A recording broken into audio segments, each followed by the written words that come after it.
Hello and good morning everyone. My name is Yugal Vijay Bhaisare, lecturer in Mechanical Engineering Department from NIT Polytechnic Nagpur. मैं आप सभी का स्वागत करता हूँ लेक्चर नंबर 22 में, जहाँ आज हम सीखेंगे सिलेक्शन ऑफ रेफ्रिजरेंट। सो ये है आपके डिपार्टमेंट के विजन और मिशन। प्लीज अपने वीडियो को थोड़ा सा पॉज कीजिए और इसे पढ़ लीजिए। आई होप सभी ने विजन और मिशन पढ़ लिए होंगे। सो समरी ऑफ प्रीवियस लेक्चर क्या थे? हमने पढ़ा था नॉमेनक्लेचर ऑफ रेफ्रिजरेंट। सो आज हम पढ़ने वाले हैं selection of refrigerant for specific application. ठीक है, ये रहे आपके program outcomes. So selection of refrigerant for specific application, ऐसी क्या खासियत होनी चाहिए रेफ्रिजरेंट में कि आप उसको एक कोई भी एप्लीकेशन के लिए आप उसको सेलेक्ट कर सके। तो सबसे पहली खासियत ये होती है उसकी वाली कि उसका बॉइलिंग पॉइंट। अगर आप कोई भी एप्लीकेशन करना चाहते हो तो उसका सबसे पहले आप बॉइलिंग पॉइंट चेक करेंगे। आपको पता है उसका बॉइलिंग पॉइंट क्या होना चाहिए? उसका बॉइलिंग पॉइंट कम होना चाहिए। ठीक है, ताकि वो जल्दी से जल्दी इग्नाइट ना हो, है ना? फ्रीजिंग पॉइंट, उसका फ्रीजिंग पॉइंट जो है वो भी कम होना चाहिए। आपको उसका फ्रीजिंग पॉइंट भी चेक करना पड़ेगा। तीसरा है लीक डिटेक्शन। मान लीजिए अगर आपका रेफ्रिजरेंट लीक होता है तो आप उसको जल्दी से जल्दी डिटेक्ट कर सके by the use of order या स्मेल या फिर कोई भी आप उसकी टेक्निक यूज करते हुए आप जल्दी से उसको डिटेक्ट कर सके। तो ये बहुत ही इंपॉर्टेंट प्रॉपर्टी होती है सिलेक्शन फॉर द रेफ्रिजरेंट के लिए। सेफ्टी, मान लीजिए अगर आपके रेफ्रिजरेशन में कुछ भी प्रॉब्लम होती है तो आप जब रेफ्रिजरेंट को ओपन करते हो या फिर रेफ्रिजरेंट के साथ डील करते हो तो वो आपके लिए सेफ होना चाहिए। कोई भी हानिकारक चीज यूज नहीं होनी चाहिए उसमें। तो इसलिए वो सेफ भी होना चाहिए। सबसे इम्पोर्टेंट है कॉस्ट, इजीली अवेलेबल होना चाहिए मार्केट में। और उसका कॉस्ट जो है बजट के अंदर होना चाहिए। मान लीजिए अगर आपने कोई रेफ्रिजरेटर ले लिया, उसका कॉस्ट रेफ्रिजरेंट का ही बहुत ज़्यादा हो गया, तो उसका जैसे क्या होगा, रेफ्रिजरेटर का कॉस्ट भी बढ़ जाएगा, है ना? तो सबसे इम्पोर्टेंट चीज़ क्या है? एक कॉस्ट। दूसरा है इक्विपमेंट टाइप एंड साइज़। आप जो भी यूज़ कर रहे हो एप्लीकेशन के लिए, मान लीजिए आप अगर आइस प्लांट के लिए यूज़ कर रहे हो, तो उसके हिसाब से उसके इक्विपमेंट के टाइप और साइज़ आपके लिए अवेलेबल होने चाहिए। उसकी एफिशिएंसी मायने रखती है उसके लिए, ठीक है? तो आपके लिए ये जो 6 क्राइटेरिया है, ये जो 6 पॉइंट्स है, boiling point, freezing point, leak detection, safety, cost, equipment type and size, ये बहुत ज़्यादा इंपॉर्टेंट है किसी भी रेफ्रिजरेशन सिस्टम में रेफ्रिजरेंट को सेलेक्ट करने के लिए। सो चलिए आगे बढ़ते हैं। System vacuumization. अब सिस्टम वैक्यूमाइजेशन होता क्या है? So all the refrigeration systems are design to run without moisture and non condensable gases. हमें पता है कि जो भी रेफ्रिजरेशन सिस्टम हम लोग यूज करेंगे उसमें मॉइस्चर नहीं होना चाहिए। अब भैया क्यों नहीं होना चाहिए मॉइस्चर?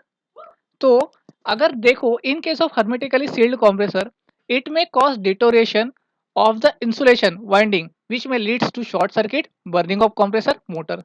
मान लीजिए अगर आपके रेफ्रिजरेशन सिस्टम में मॉइस्चर आ गया या फिर नॉन कंडेंसेबल गैसेस आ गई, तो क्या करेंगे? वो आपके कॉम्प्रेसर तक चल जाएंगे। अगर आपके कॉम्प्रेसर तक चले गए तो आपके कॉम्प्रेसर में जो वाइंडिंग्स होती है, प्राइमरी वाइंडिंग, सेकेंडरी वाइंडिंग, वो क्या हो जाएंगी? शॉर्ट सर्किट हो जाएंगी, वो क्या होगी? जल जाएंगी, है कि नहीं? Non condensable gases are just air which can enter during the refrigerant charging, repair और मेंटेनेंस।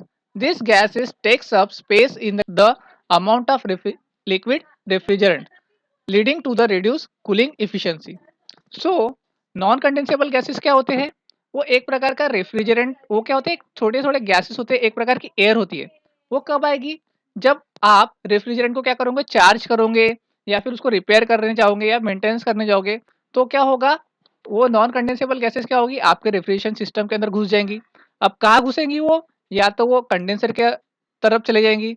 उसकी वजह से क्या होगा? आपकी जो रेफ्रिजरेशन सिस्टम की कूलिंग इफिशियंसी जो है वो क्या हो जाएगी? कम हो जाएगी। ठीक है? Evacuation is carried out by using the vacuum pump and recovery bottle. After evacuation, we need to wait for 20 to 25 minutes to check the pressure gauge is holding the negative pressure, that is vacuum। तो हम लोग क्या करते हैं, जब भी हम आपके रेफ्रिजरेशन सिस्टम को रिपेयर करते हैं तो क्या करेंगे? एक वैक्यूम पंप क्रिएट करेंगे। एक वैक्यूम क्रिएट करेंगे जिसके वजह से क्या होगा? वो क्या करेगा? उसमें जितना भी मॉइस्चर होगा या फिर जितने भी नॉन कंडेंसेबल गैसेस होंगे वो क्या करेगा? उसको सक कर लेगा। एक नेगेटिव प्रेशर क्रिएट करेगा और वो क्या करेगा? उसको पूरा सक कर लेगा, जिसकी वजह से क्या होगा? वो जो भी मॉइस्चर होगा वो सब वहां से क्या होगा? निकल जाएगा, है ना। और after ensuring evacuation refrigeration system is charge into the system. और जैसे ही हमने इवैक्यूएशन कर लिया, जैसे ही हमने सिस्टम का वैक्यूमाइजेशन कर लिया, उसके बाद क्या करेंगे हम लोग, रेफ्रिजरेंट को क्या करेंगे, चार्ज करेंगे। समझ में आया? सिस्टम वैक्यूमाइजेशन क्यों इंपॉर्टेंट है? क्यों इंपॉर्टेंट है? क्योंकि हमारे रेफ्रिजरेशन सिस्टम में मॉइस्चर नहीं होना चाहिए, उसमें कोई भी नॉन कंडेंसेबल गैसेस नहीं होनी चाहिए। अगर वो रहेगा तो आपके हर्मेटिकली सील्ड कंप्रेसर की वाइंडिंग्स जल जाएंगी, आपकी कूलिंग एफिशिएंसी कम हो जाएंगी। इसके लिए हम लोग क्या किया, हम लोगों ने क्या किया, इवैक्यूएशन सिस्टम किया, एक वैक्यूम क्रिएट किया वहां से। और वैक्यूम क्रिएट करने के बाद वहां से हमने जो भी सिस्टम था, जो भी मॉइस्चर था, नॉन कंडेंसेबल गैसेस थी, उसको बाहर निकाल लिया। और उसको फिर उसके बाद 20 से 25 मिनट के बाद आपने अपने रेफ्रिजरेशन सिस्टम को चार्ज कर लिया। समझ में आया सिस्टम वैक्यूमाइजेशन क्या होता है? सो आगे बढ़ते हैं। Charging process. तो चार्जिंग प्रोसेस जो होती है आपकी रेफ्रिजरेशन सिस्टम में, कंप्रेसर में, ये होती है सक्शन पोर्ट में, डिस्चार्ज पोर्ट में, रिसीवर वॉल पोर्ट में और चार्जिंग पोर्ट अगर वहाँ पे अवेलेबल हो तो। इसके लिए मैंने एक सेपरेट से वीडियो बनाया हुआ है हर्मेटिकली सील्ड कंप्रेसर का। आप प्लीज़ उस प्रैक्टिकल को देख लीजिए। उस प्रैक्टिकल में आपको चार्जिंग प्रोसेस, डिस्चार्जिंग प्रोसेस के बारे में सब कुछ समझ में आ जाएगा। ठीक है? इसमें आपको बस इतना याद रखना है कि आपको चार्जिंग कहाँ-कहाँ से करनी होती है। ठीक है? सो लीक टेस्टिंग। जैसा कि आप लोगों को पता है कि रेफ्रिजरेशन सिस्टम में जो रेफ्रिजरेंट होता है, तो रेफ्रिजरेंट अगर लीक होता है तो आपको उसका टेस्ट करना आना चाहिए। ठीक है? तो टेस्ट किस प्रकार से करेंगे? तो लीक डिटेक्शन ऑफ SO2। सबसे पहला एक टेस्ट होता है SO2। SO2 जो है इसकी प्रॉपर्टी होती है कि अगर वो अमोनिया के कांटेक्ट में आता है तो व्हाइट फ्यूम्स, मतलब व्हाइट जो है उसकी आग की लपटें बाहर निकल जाती है। ठीक है? तो इससे क्या कर सकते हैं हम लोग, आपके अमोनिया रेफ्रिजरेंट को क्या कर सकते हैं, लीक को डिटेक्ट कर सकते हैं। ठीक है? ध्यान में रहेगा। नेक्स्ट देखते हैं लीक डिटेक्शन ऑफ अमोनिया। अब अगर आपका रेफ्रिजरेंट अमोनिया है और अमोनिया को अगर आपको डिटेक्ट करना है तो आप क्या करोगे? तो भैया अमोनिया का सबसे अच्छी प्रॉपर्टी है कि वो उसका अपने को स्मेल आता है। ठीक है? उसका एक स्मेल आता है, उसकी एक ऑर्डर होती है। ठीक है? उसके बाद में